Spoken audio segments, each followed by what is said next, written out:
সবাই দেখছিস গাছের এই যে পাতাটা দেখা যাচ্ছে না, এটা কি বলতো, কি লেগেছে একটু?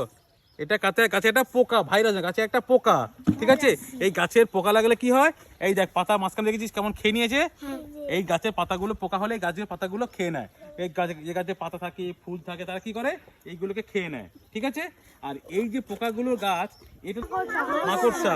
আর এই মাকড়সা কি করে, এই পোকাগুলো যখন উড়ে এই মাকড়সার কাছে আসে, এই জালে আটকে যায়, ঠিক আছে? তখন জালে আটকে গেলে কি করে, মাকড়সা তখন সেই পোকাটাকে খেয়ে নেয়। তাহলে মাকড়সা আমাদের উপকার করে না অপকার করে? উপকার করে। তাহলে এই মাকড়সা কি আমাদের বন্ধু পোকা। কিন্তু ক্ষতিকারক পোকা কোনটা? এইটা, যেমন গাছের পাতা খেয়ে নিচ্ছে, এবার আস্তে আস্তে বাড়তে বাড়তে গাছের ফুল খেয়ে নেবে, এই পাতাগুলো সব খেয়ে নেবে। হ্যাঁ, এইগুলো কি, এগুলো সব কি গাছের পোকা? তো এগুলো ক্ষতিকারক পোকা। আর এই পোকাগুলো উড়ে যখন এখানে আসে, জালে আটকে যায়, আর এই জালে আটকে গেলে কি হয়, মাকড়সা তাদেরকে খেয়ে ফেলে। তাহলে মাকড়সা কি আমাদের বন্ধু পোকা, বন্ধু পোকা। আর এগুলো ক্ষতিকারক পোকা।